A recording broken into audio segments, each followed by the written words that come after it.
Ele deixou o lugar que ele tinha ao lado de Deus para vir nos encontrar, para vir se identificar conosco.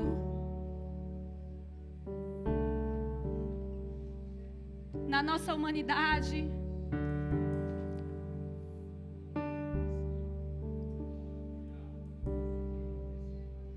Ele é incomparável. Mas mesmo assim Ele decidiu se identificar conosco na nossa humanidade. Ele veio como homem. E sabe, existem muitas religiões por aí no mundo, mas em nenhuma delas Deus se humilhou até o nível do homem, como Ele fez através de Jesus. Em todas as religiões que existem, o que acontece é, você precisa se esforçar muito para ser tão bom quanto Deus. Mas no cristianismo,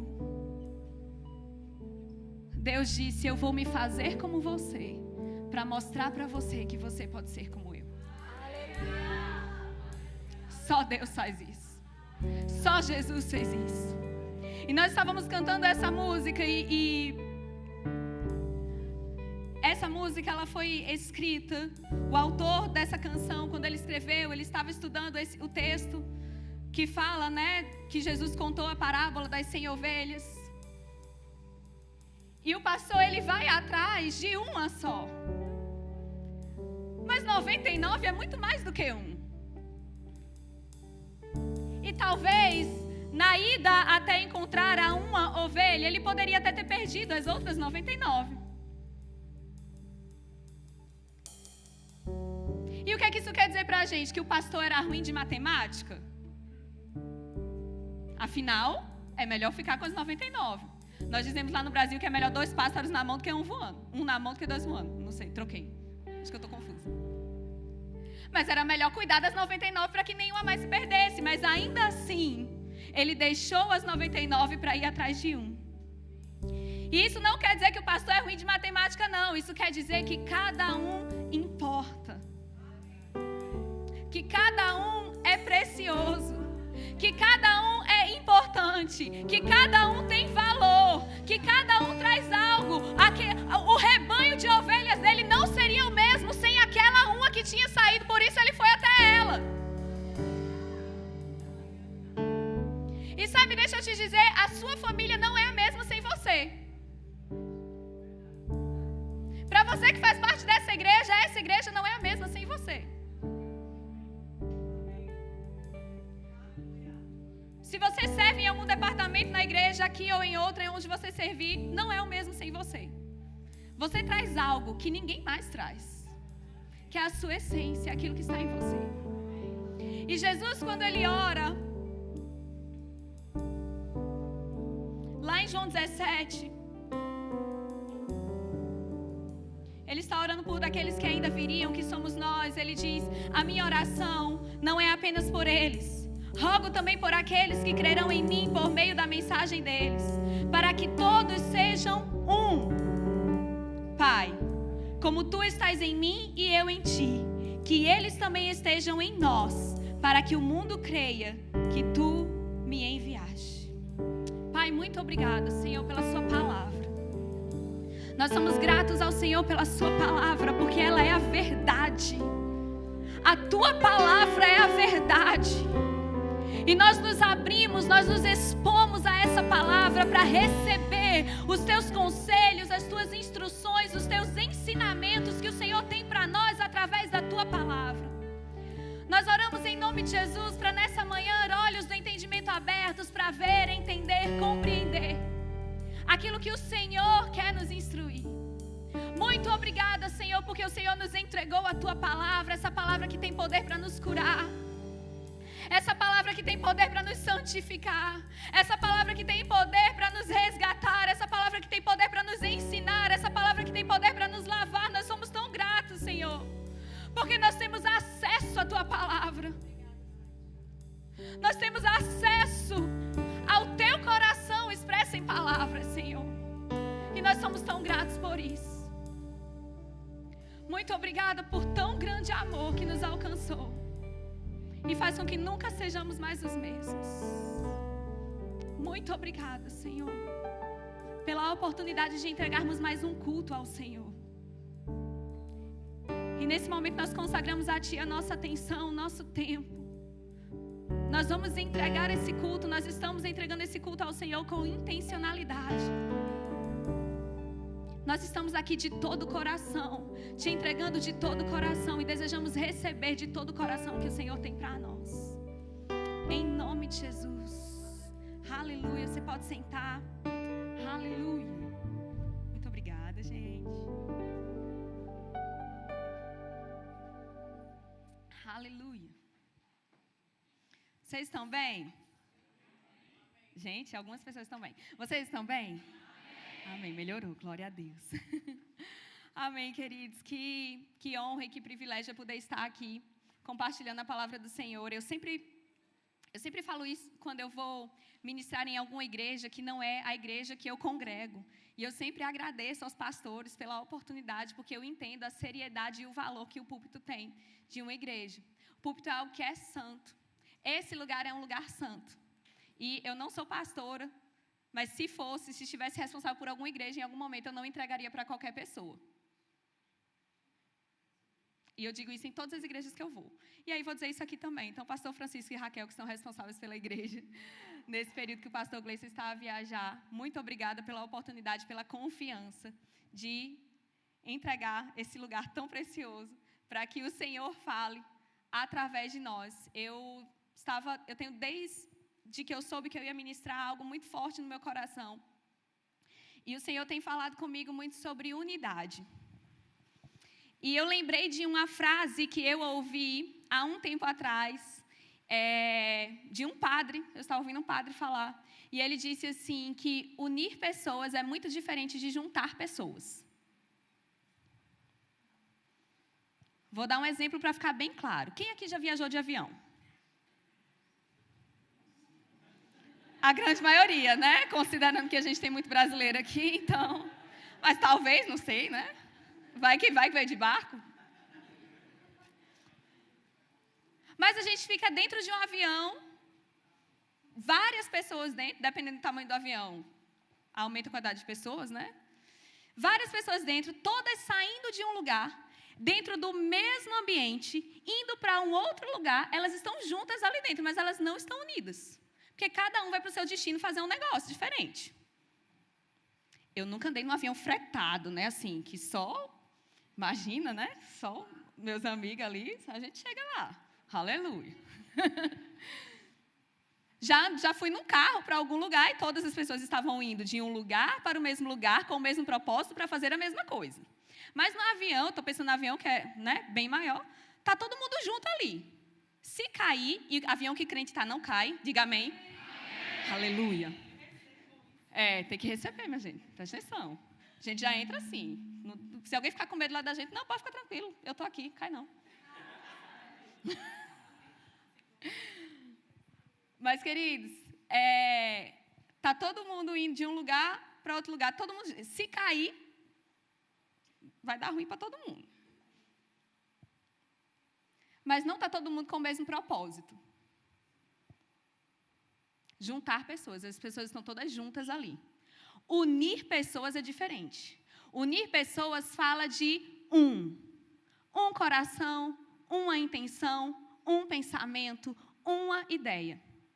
O fundador do nosso ministério, o apóstolo Bud Wright, ele sempre começava as nossas reuniões ministeriais, reuniões, né, com a equipe. Ele sempre lia 1 Coríntios 1:10. Eu quero que você abra lá. Eu vou ler majoritariamente aqui na nova versão internacional, na NVI. Pode ser que eu leia alguns textos em outras versões, mas vou ficar na NVI a maior parte do tempo. E diz assim, 1 Coríntios 1:10. Irmãos, em nome do nosso Senhor Jesus Cristo, suplico a todos vocês que concordem uns com os outros no que falam, para que não haja divisões entre vocês, antes que todos estejam unidos num só pensamento e num só parecer. ser. E nós começamos, eu li o texto de João, onde Jesus está orando pelos discípulos, por aqueles que viriam. E a oração de Jesus é bem clara, ele diz, eu oro para que eles sejam um. E um não é 2, um não é 10, um não é multidão, um é um. E aí eu fui para o grego, oh, aleluia, rabashekerana. Deixa eu encontrar aqui o significado de um que eu achei. Singular, oposto de muitos. Então, quando Jesus ele ora, eu oro para que vocês sejam um, é para ter o mesmo pensamento. E aí chega na coisa que eu tenho, que é o que eu tenho mais meditado nos últimos dias, é o quanto a igreja é algo fantástico. Eu amo a igreja. E não estou falando da igreja desse. Eu amo esse prédio aqui também, o verbo eleria, eu amo este lugar. Mas eu amo a igreja no sentido do corpo de Cristo. Eu tenho a oportunidade, graças a Deus, de viajar para diversos lugares e conhecer igrejas em culturas diferentes. E até a Flavinha estava em Angola, e foi nas igrejas em Angola, e foi no Brasil, foi na igreja no Brasil, e agora está aqui. Então, é tudo um contexto bem diferente. Mas, gente, a igreja é o único lugar que você vê rico, pobre, preto, branco, amarelo, azul, velho, novo, todo mundo trabalhando junto. Eu lembro quando eu fui recentemente para Angola, né, na viagem com o pastor e a Marina e a equipe da diretoria do ministério, para fazermos a aula de campo e a formatura da escola ministerial. E eu tinha na minha turma de alunos, eu tinha na aula 57 alunos, 67 alunos na aula. E quem foi aluno da ministerial aqui sabe que na disciplina Gestão de Projetos e Orçamentos, o professor pede para os alunos formarem um grupo e fazer um trabalhinho. Professor deixa o povo sem dormir. Vocês aqui na Europa tiveram que montar um projeto para igrejas, acho que foi Oriente Médio, África, não lembro. Fora, e eles lá tiveram que montar um projeto para montar a igreja na Europa. E eu vi ali tão claro na minha frente naquele dia, eu via pessoas, né, de um poder aquisitivo muito alto. E como é que você sabia, Luciana, que a pessoa tinha um poder aquisitivo muito alto? Era só olhar o carro e o telefone. E o telemóvel. Vê o carro que a pessoa chegou e vê o telemóvel que a pessoa está na mão, você já identifica. E eu via pessoas assim, de um poder aquisitivo muito alto, trabalhando juntos, com o mesmo propósito, com a mesma ideia, com a mesma intenção, com o outro irmãozinho lá, que o telemóvel dele era daquele de botão. Sabe? Quem é brasileiro vai saber. Sabe aquele celular do jogo da cobrinha? Eu sabia que todo mundo ia saber. Sabe o do jogo da cobrinha? Aquele mesmo. Mas eles estavam juntos, unidos, com o mesmo propósito, um ouvindo o outro, um trazendo para a mesa aquilo que o outro não tinha, um trazendo uma visão que o outro não conseguia ter. E isso é ser igreja. O lindo e o que eu amo sobre a igreja é que somos muitos, mas embora sendo muitos, nós somos um. Embora sendo tão diferentes, nós temos um propósito.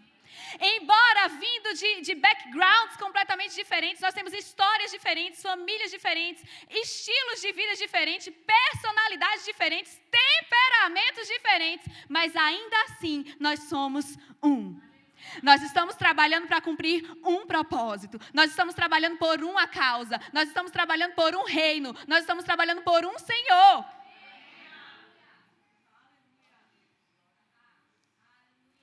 E isso é a coisa que eu mais amo na igreja. E o fato de sermos um, e a Bíblia diz que nós somos um corpo, e nós vamos ver os textos que falam sobre isso, significa que nós temos um cabeça. E o corpo faz aquilo que o cabeça diz para fazer. Amém? E eu quero mostrar para você como era uma urgência do coração de Deus, deixar isso muito claro para nós como igreja neotestamentária, a igreja do Novo Testamento, a igreja que de fato existe, porque antes do Novo Testamento não havia igreja. Deus tinha um povo, mas não era a igreja surgiu depois que Jesus morreu, ressuscitou, subiu aos céus, ali nasceu a igreja, e a Bíblia diz que as portas do inferno, elas não prevalecerão contra ela. Então, nós vemos aqui em Coríntios, Paulo fala sobre unidade. Nós vemos que em Romanos, ele fala mais uma vez. Eu quero que você vá lá para Romanos, no capítulo 12. Mais na frente, em 1 Coríntios, nós não vamos lá, mas você deve lembrar e conhecer. Existe o texto que fala do corpo, né, que Deus ele coloca, distribui os dons no corpo da forma como Ele quer. E aí se a mão disser para o olho, eu não preciso de você, ela não pode dizer, porque a mão precisa do olho, o olho precisa da mão, o umbigo precisa do pé, o joelho precisa do cotovelo, e não diz todos esses, mas você me compreende, amém? Então, uma parte precisa da outra, porque nós não fazemos nada sozinhos. Nós precisamos uns dos outros. Amém? Então, lá em 1 Coríntios 12, a gente consegue ver a partir do versículo 11, falando sobre isso. Mas eu quero mostrar para você em Romanos 12, Paulo, ele escreve aos Romanos. E deixa só eu te dar um contexto. Quando Paulo escreve aos Romanos, ele nunca tinha ido a Roma. Essa foi a única carta que Paulo escreveu para alguém que ele ainda não conhecia pessoalmente. Porque ele não tinha ido a Roma. E aí ele diz, versículo 1, portanto, irmãos, rogo pelas misericórdias de Deus, que se ofereçam em sacrifício vivo, santo e agradável a Deus.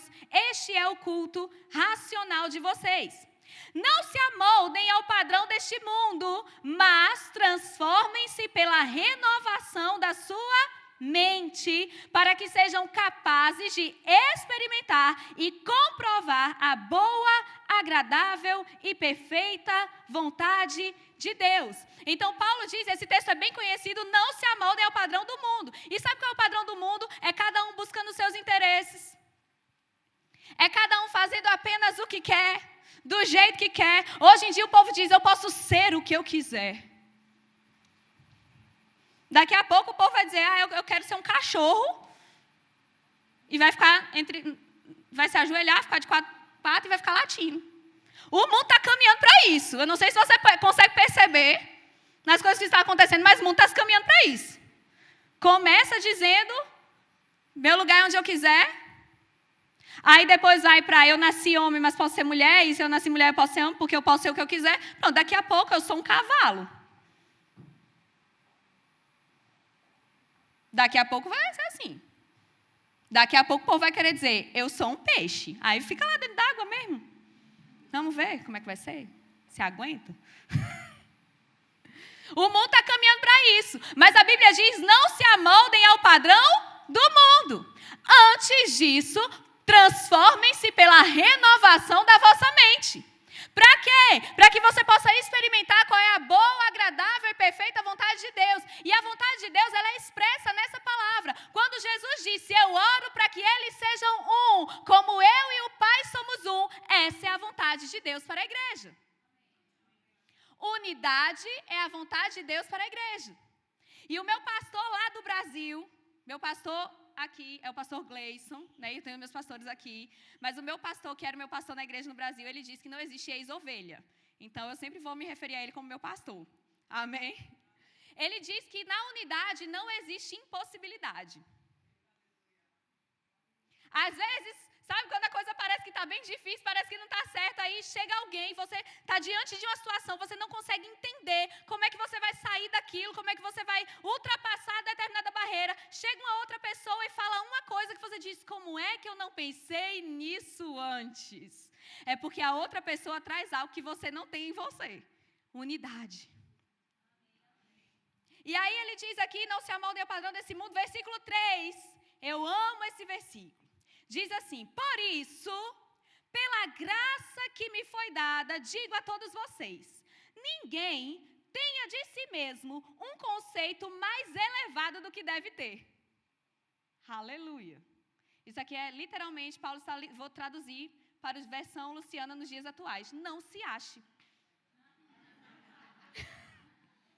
Não tem, a gente não usa a expressão fulano está se achando. Pronto, não se ache. Ninguém tenha de si mesmo um conceito mais elevado do que deve ter. Mas, ao contrário, tenha um conceito equilibrado, de acordo com a medida da fé que Deus lhe concedeu. Eu não estou dizendo aqui que você tem que se diminuir. Eu não estou dizendo aqui que você tem que se colocar numa posição de coitadinho. Ai, eu sou tão pobre, tão cego, tão nu, tão coitado, eu não posso nada, eu não consigo nada. Eu lembro do dia que eu tentei assumir essa posição de coitadinha diante de Deus. Senhor, o Senhor precisa me ajudar. E Deus disse, quem precisa se ajudar é você. E aí eu podia ter ido dormir sem essa, não fui, mas graças a Deus mudou a minha vida. E aí a Bíblia está dizendo aqui, olha, tenha de si mesmo um conceito equilibrado. Não fique se achando demais, mas também não fique se diminuindo, não. E aí eu vou falar uma coisa que eu falei recentemente numa outra igreja, né? A gente costuma dizer, os humilhados serão exaltados. A Bíblia diz que os humilhados serão exaltados. A Bíblia não diz que os humilhados serão exaltados. Recobra aí a cara, quem está chocado. A Bíblia diz que quem se humilhar será exaltado. E Luciana, mas você está dizendo para eu não me diminuir. Agora como é que é quem se humilhar? Eu não estou entendendo mais nada. Vou explicar. Ninguém vai sair daqui sem explicação. Esse humilhar na Bíblia, esse humilhar-se na Bíblia, né, no sentido de se colocar numa posição de humildade. E humildade não é estar diminuído, não é estar para baixo. É você reconhecer que na sua força você não pode, que você precisa de ajuda. Então, quando você reconhece, eu não posso fazer isso na minha força, eu preciso de Deus para me ajudar, você está se colocando numa posição de humildade. Isso é humildade. Amém? Então a Bíblia está dizendo aqui, olha, tenha de você mesmo um conceito equilibrado. Nem se ache demais, mas também não se perca não. E aí ele diz, versículo 4, assim como cada um de nós tem um corpo com muitos membros, e esses muitos membros não exercem todos a mesma função, assim também em Cristo, nós que somos muitos, formamos um corpo e cada membro está ligado a todos os outros. Temos diferentes dons de acordo com a graça que nos foi dada. E aí ele começa a falar o que cada um deve fazer com os seus dons. Então nós somos muitos, nós temos diferentes dons, nós somos diferentes, mas nós formamos um corpo. Luciana, e o que é que isso tem a ver com não se achar demais? Né? Não tenha de si um conceito mais elevado do que o que deve ter. Porque tem gente que está se achando tanto, que está tendo de si mesmo um conceito mais elevado do que deve ter. E está tratando os outros e diminuindo os outros porque acha que não precisa daquela pessoa. Eu me basto. Mas a Bíblia não diz que a gente se basta. A gente diz que a Bíblia diz que a graça nos basta. E aí tem gente que usa, e gente, eu falo isso com muito temor diante de Deus, nós somos pessoas diferentes, nós temos personalidades diferentes, temperamentos diferentes, características diferentes, mas o fato de eu ser como eu sou, não pode ser uma justificativa para eu tratar as pessoas da forma que eu quiser e tratar mal as pessoas.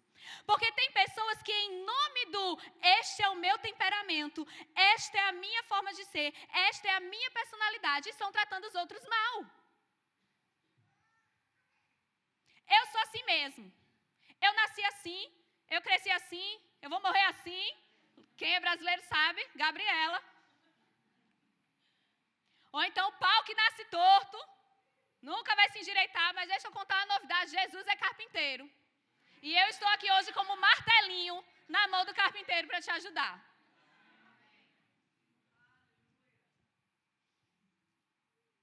O fato de sermos diferentes e o fato de eu ter um temperamento mais intenso, de eu ser um pouco mais rígido com as minhas coisas, não é justificativa para tratar mal ninguém.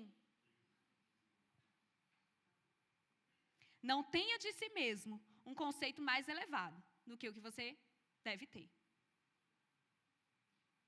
Nós precisamos uns dos outros. Nós precisamos uns dos outros. Porque se nós não precisássemos, gente, nasceu de novo, glória. Pronto. Mas nós precisamos entender que o fato de eu ser como sou não me dá o direito de não querer mudar, porque a Bíblia diz, e nós lemos aqui no versículo 2, transformem-se pela renovação da vossa mente. E aí, vou já fazer uma propaganda da escola bíblica. As aulas da escola bíblica começam já esta semana, na quinta-feira. Amém? E a aula inaugural é uma aula aberta. De fato, a primeira matéria é uma matéria aberta. E na aula inaugural nós vamos ter o Tony Cook, que é autor de diversos livros que nós temos aqui, né? Ele achou Paulo, achou Timóteo e né, que o nome do livro é Em Busca de Paulo, Em Busca de Timóteo, o que Jesus diria. Ele tem um livro sobre relacionamentos que é maravilhoso, relacionamentos importam. E Tony Cook vai estar nessa aula, né? A escola bíblica ela é uma escola online. Então, você pode se conectar da sua casa. Então, se você não conhece a escola bíblica, eu quero te dizer, quinta-feira, às 19 horas, você tem um convite. E aí, você pode nos procurar depois, no final do culto. Pode te procurar, Giovana? Pode procurar a Giovana, a Janaína está lá em cima. E nós vamos ter muito prazer em te apresentar essa escola maravilhosa. Na escola bíblica, passou a propaganda, na escola bíblica, nós aprendemos sobre a constituição tríplice do homem, que o homem é um espírito, tem uma alma e habita em um corpo. O nosso espírito é a parte de nós que se comunica com Deus. Amém? É a parte que nasce de novo. O nosso corpo é o corpo que você se olha no espelho e consegue ver. Né? Que é uns mais cansados, né? É o que cansa. Sabe o que cansa? Eu não aguento mais. Andei muito, meu Deus. É o corpo. E a nossa alma, a nossa mente, tem a ver com as nossas emoções, com o nosso intelecto, com os nossos pensamentos, com a nossa personalidade, com o nosso jeito de ser. E a Bíblia diz aqui, transforme-se pela renovação da sua mente. Então, se a Bíblia está dizendo é verdade, eu creio e acabou. Eu não discuto. Então, se a Bíblia diz que eu posso me transformar por renovar a minha mente, eu posso fazer isso. Então, se eu tenho o costume de ser grosso com as pessoas, eu posso deixar de ser.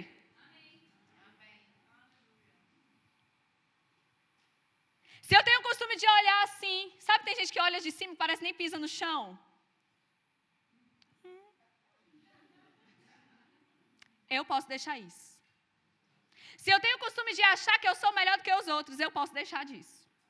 Porque a Bíblia diz que eu posso transformar pela renovação da minha mente. E aí sim eu vou poder experimentar qual é a boa, agradável e perfeita vontade de Deus. Diga assim, está na Bíblia, eu creio e pronto. Aleluia. Vamos lá para Efésios. Paulo, mais uma vez, fazendo um apelo. E você vê que todas as vezes que Paulo fala sobre unidade na Bíblia, ele fala fazendo um apelo. Eu rogo, eu suplico, eu apelo. Eu rogo, eu suplico, eu apelo. Porque isso era algo muito importante. Se a gente for parar para pensar, quando Jesus ora em João 17, você pode ler o capítulo de João 17 depois, eu vou deixar isso como dever de casa para você. Jesus primeiro ora por ele mesmo, depois ele ora pelos discípulos que estavam perto dele, e depois ele ora por aqueles que viriam a crer por meio dos discípulos. E Paulo é um desses que veio a crer depois. Porque apesar de ser contemporâneo, ele só se converteu depois. Acredito que a grande maioria que conhece a história, ele era perseguidor dos cristãos. E ele teve um encontro, e o Senhor perguntou para ele, Saulo, Saulo, olha só que coisa interessante, Jesus disse, eu oro para que vocês sejam um, nós vemos aqui, Jesus é o cabeça, nós somos o corpo, e eu acredito que todas as vezes que Paulo fala sobre isso, sobre a história do cabeça e do corpo, ele lembra do momento que ele se converteu, porque ele perseguia um monte de crente, aí Jesus pergunta para ele, Paulo, Saulo, por que me persegues? Ele não diz, por que persegue o meu povo? Ele não disse porque persegue os crentes, os cristãos. Na verdade, a denominação cristãos nem existia na época. O povo de Deus começou a se chamar de cristão depois, lá em Antioquia. Mas eu acho que todas as vezes que Paulo diz assim, olha, vocês são um, presta atenção, vocês são corpo de um cabeça. Ele lembra de Jesus falando, ei, Saulo, por que você me persegue? Talvez um dia eu vou perguntar para ele, vou dizer, Paulo, chega aqui, vamos conversar. E eu vou perguntar para ele se é isso mesmo, se eu estou certa no meu pensamento.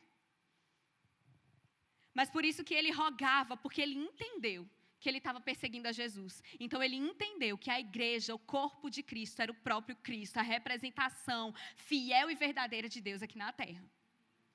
E aí, em Efésios capítulo 4, versículo 1 diz, como prisioneiro do Senhor, rogo-lhes, olha aí de novo, imploro, que vivam de maneira digna da vocação que receberam.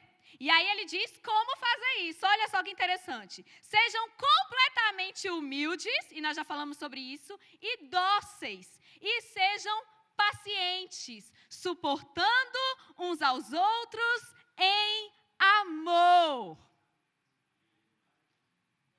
Quando nós estudamos o fruto do Espírito, e a escola bíblica tem uma matéria chamada Fruto e Santidade, que fala sobre isso também.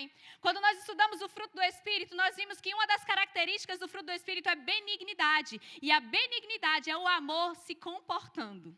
Bondade é o amor em ação, é as coisas que eu faço por outra pessoa, mas a benignidade diz respeito a como eu sou, como eu me comporto. E aí a Bíblia diz aqui, sejam humildes e sejam dóceis. Sejam pacientes, suportando uns aos outros em amor. E aí lá no Brasil a gente fala um negócio, eu não suporto fulano, eu não suporto não sei quem, eu não suporto isso. E a gente pensa que esse suportar aqui é suportar, eu vou ter que suportar. Vou ter que aguentar. Tinha um técnico de uma seleção brasileira, né, do Brasil há muito tempo atrás, que ele dizia, vocês vão ter que me engolir. Esse ano tem Copa, gente. Está chegando, novembro. Eita! Vocês vão ter que me engolir, vocês vão ter que me suportar. Mas esse suportar aqui não é isso. Suportar é dar suporte. É literalmente se transformar numa plataforma para que o outro cresça. É literalmente se transformar numa plataforma para que o outro avance. É literalmente dizer, eu vou fazer o que for preciso para que você chegue e cumpra o seu propósito plenamente. Para que você corra a sua carreira da melhor maneira. Para que você faça aquilo que Deus propôs para você fazer. Suportando uns aos outros em amor. E aí o fato, entenda, vamos trazer equilíbrio aqui. O fato de eu me colocar como suporte para que você cresça não quer dizer que você vai pisar em mim. Está me suportando? Então vamos lá. Equilíbrio. Amém? A Bíblia diz, lá em 1 Pedro, 2 Pedro, não lembro agora com certeza da versão do texto, mas diz que nós temos que preferir em honra uns aos outros. É tipo assim, eu prefiro você do que eu mesmo.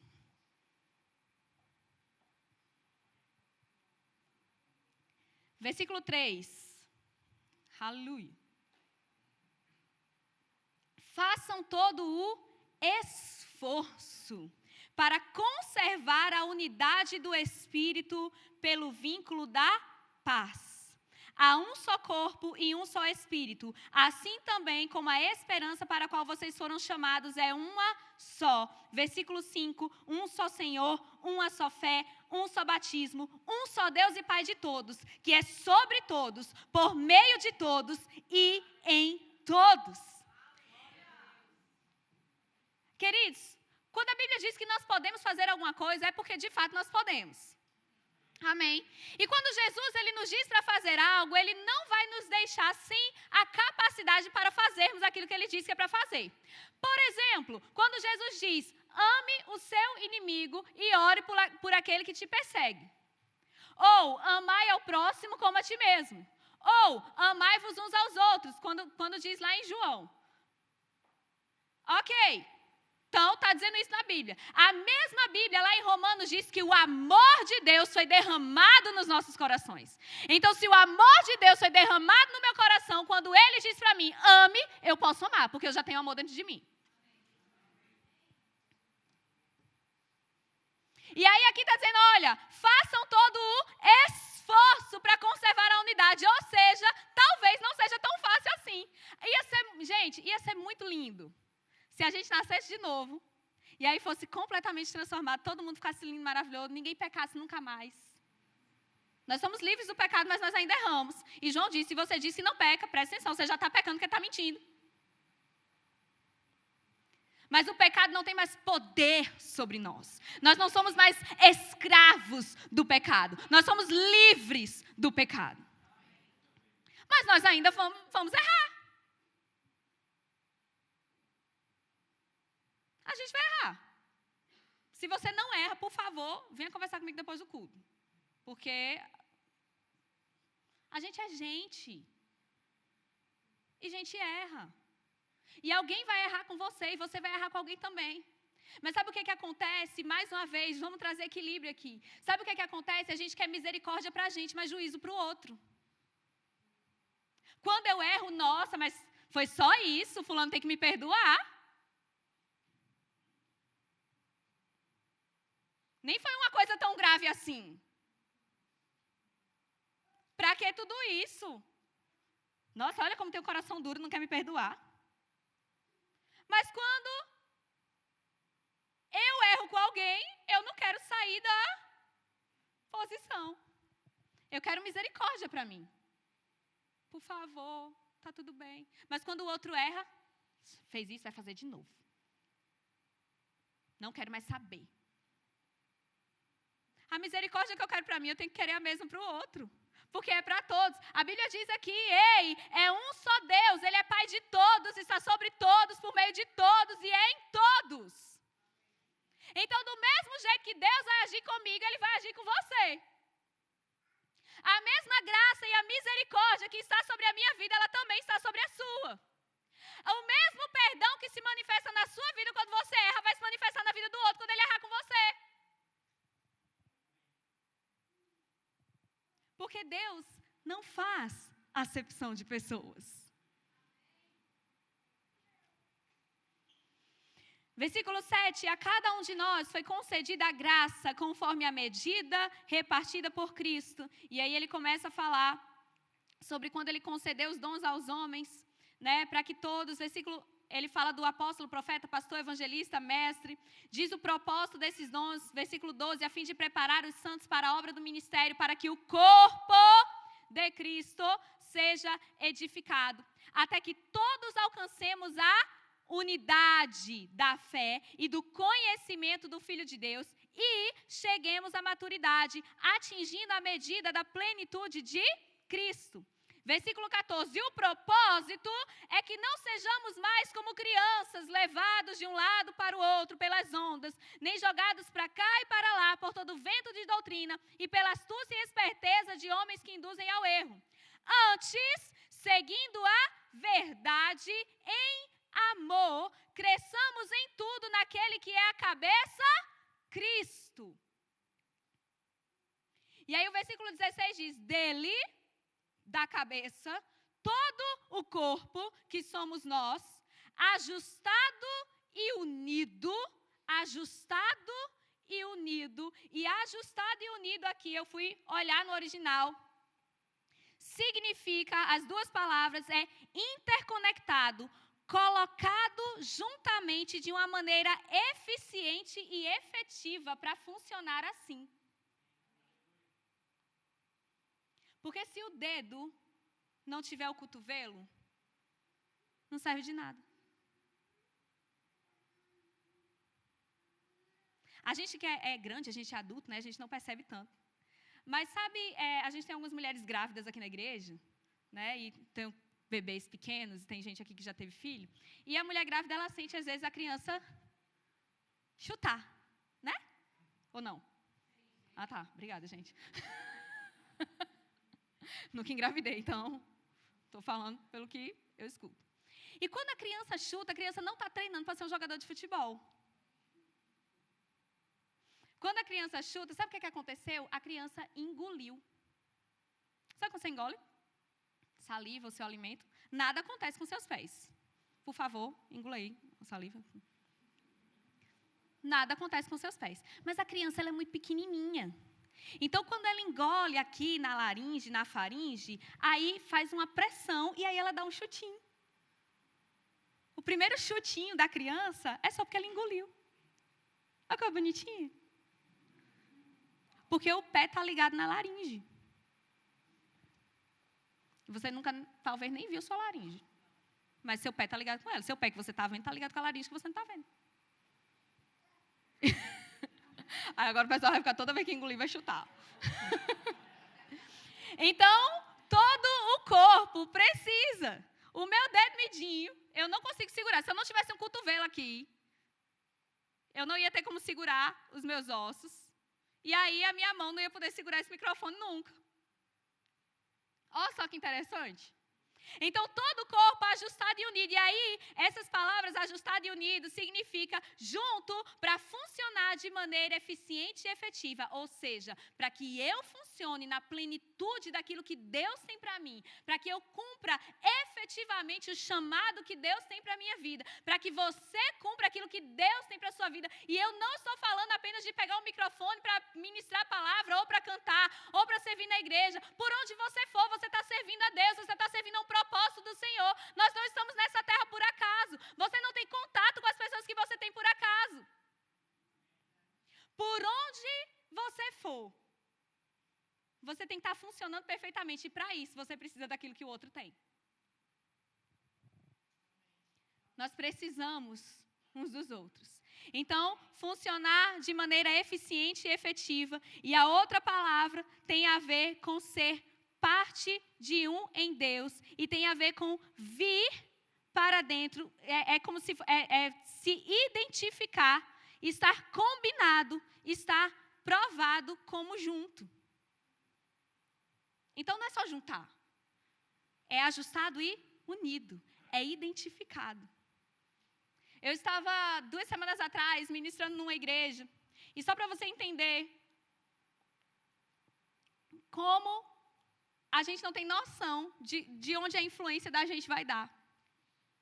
Eu ministrei numa igreja que não é uma igreja Verbo da Vida, uma igreja que nem é perto daqui. Ministrei na igreja.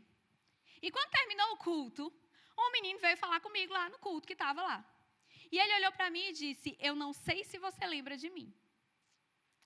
E eu olhei para ele, graças a Deus pelo Espírito Santo, e eu disse: mas eu lembro. Aí ele fez: eu sou amigo do seu irmão. Eu disse: Abraão é o seu nome. E era de fato, glória a Deus. Não errei. E Abraão é um menino que foi padrinho de casamento do meu irmão lá em 2016. Ele trabalhou com meu irmão por um tempo, então eu encontrei algumas vezes no trabalho e encontrei no dia do casamento. E o casamento do meu irmão foi celebrado por um pastor, glória a Deus. E Abraão, ele era ateu. Abraão não queria saber de Deus. E de repente, Abraão está em Portugal. Vai no culto da igreja que ele congrega e serve. E encontra a irmã do amigo dele, da época que ele era ateu, pregando na igreja. Filmou, mandou para o meu irmão.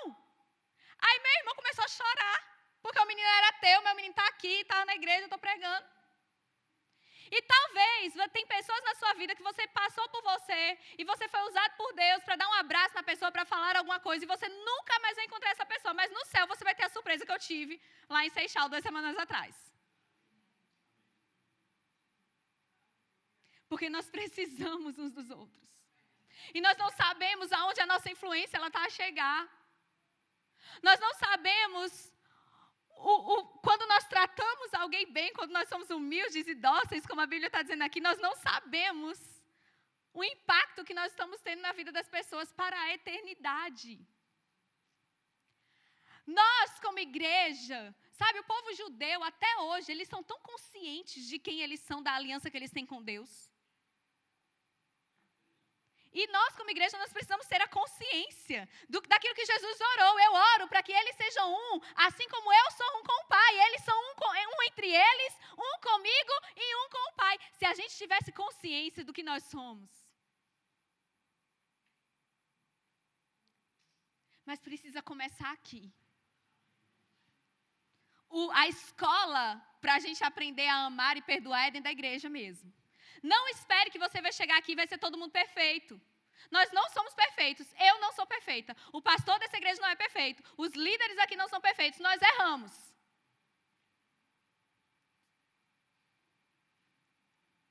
Um pastor uma vez respondeu uma pergunta na internet, perguntaram para ele: pastor, o que é que eu faço depois da 3ª decepção na igreja? E ele disse: se prepare para a 4ª.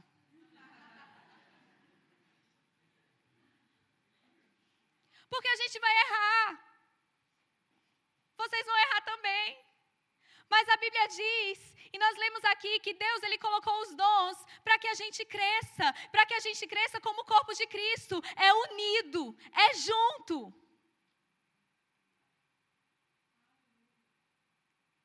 seguindo a verdade em amor.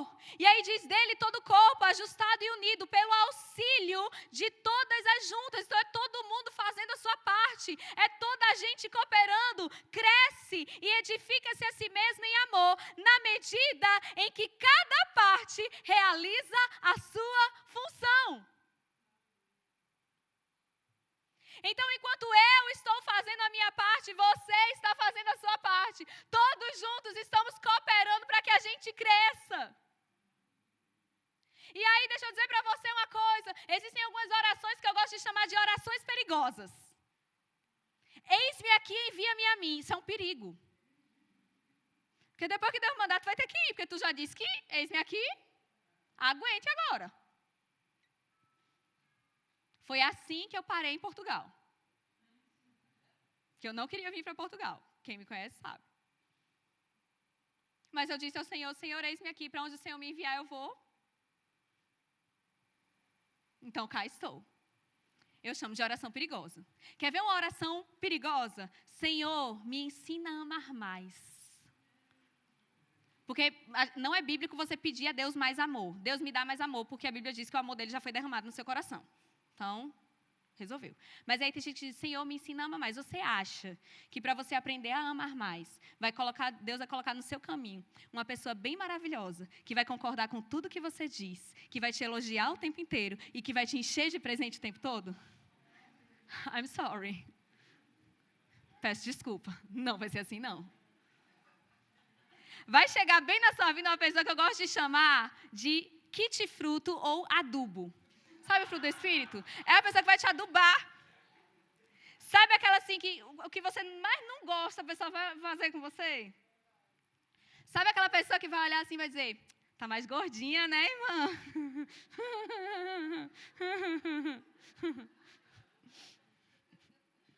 Sabe aquela pessoa que vai pisar no seu calo? Sabe aquele chefe que vai te tirar do sério? É assim que você vai aprender a amar mais. Porque você vai ter que perdoar mais. Desculpa, minha líder. Você vai ter que perdoar mais. Você vai ter que ter mais paciência. Você vai ter que ser mais suporte mesmo para que essa pessoa cresça. Você vai ter que muitas vezes fazer o que você não está querendo.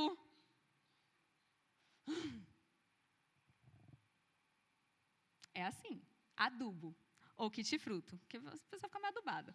Eu estou cheia das metáforas hoje, né, gente? Eu fui do martelo para a aduba, tá demais.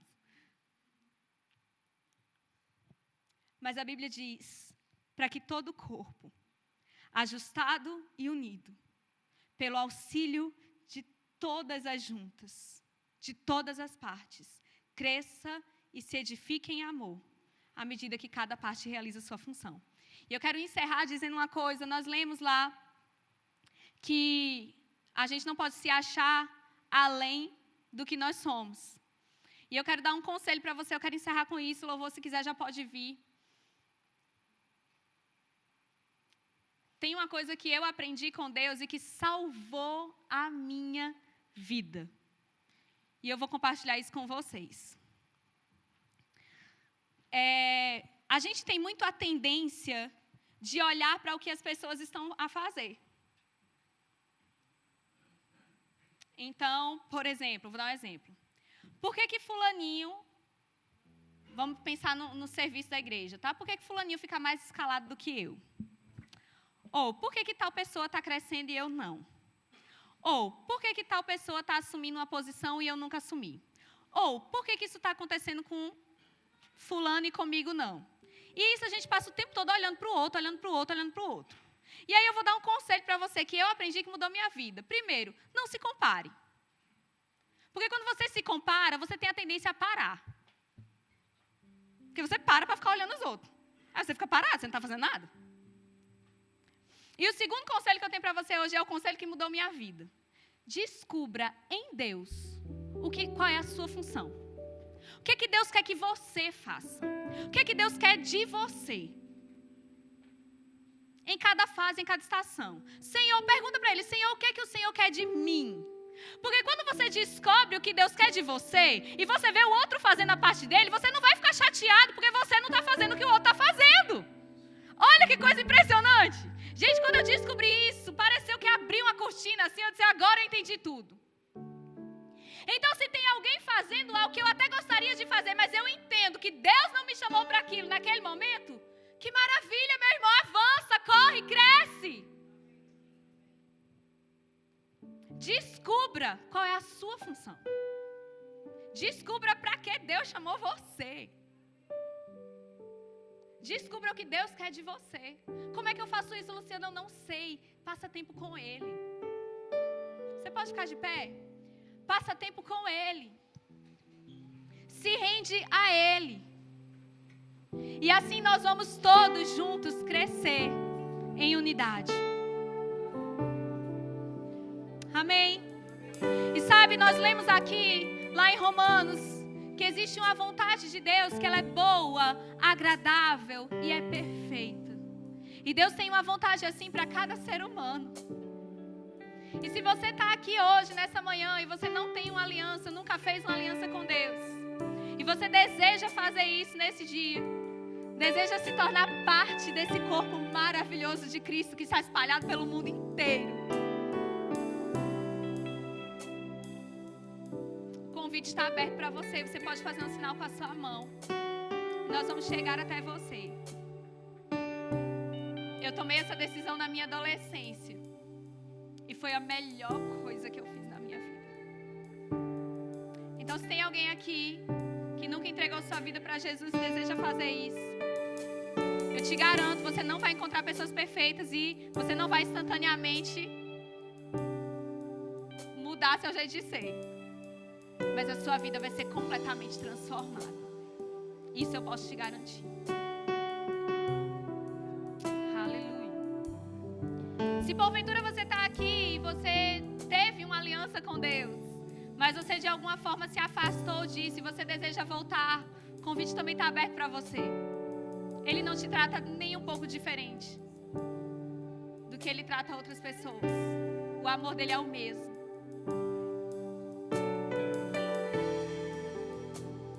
Ele deixa as 99 para te encontrar.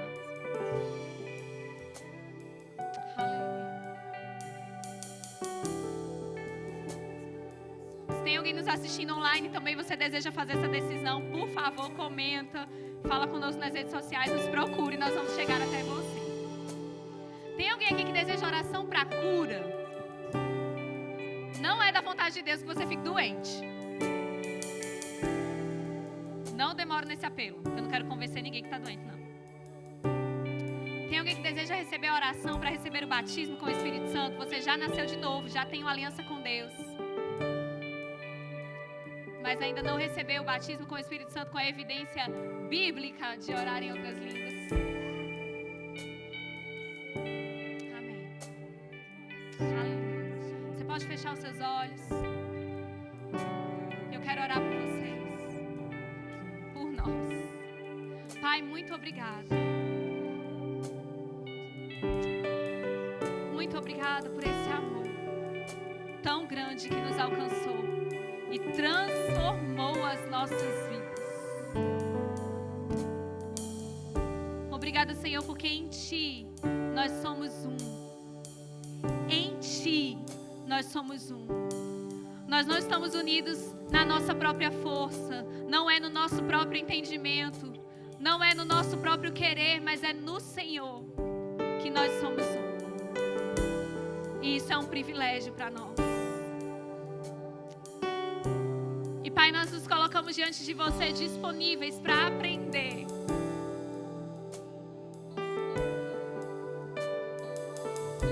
Nós desejamos ser como o Senhor é. Muito obrigada, Senhor, porque nós vamos nos esforçar mesmo para conservar esse vínculo de unidade, no vínculo da paz. Nós vamos ser suportes uns para os outros. Nós vamos amar uns aos outros. Nós vamos ajudar uns aos outros. Nós vamos cuidar uns dos outros. Nós vamos perdoar uns aos outros. Nós vamos honrar uns aos outros. Nós vamos crescer em unidade, porque o Senhor nos chamou para isso. Muito obrigada, Pai. Em nome de Jesus. E eu quero que está subindo, pode vir. Eu quero que você vire para 3 pessoas aí perto de você e diga assim: eu preciso de você.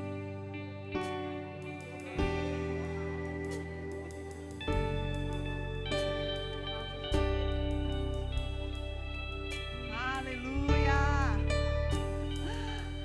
Eu preciso de você, irmão. Nós precisamos uns dos outros. Pode sentar um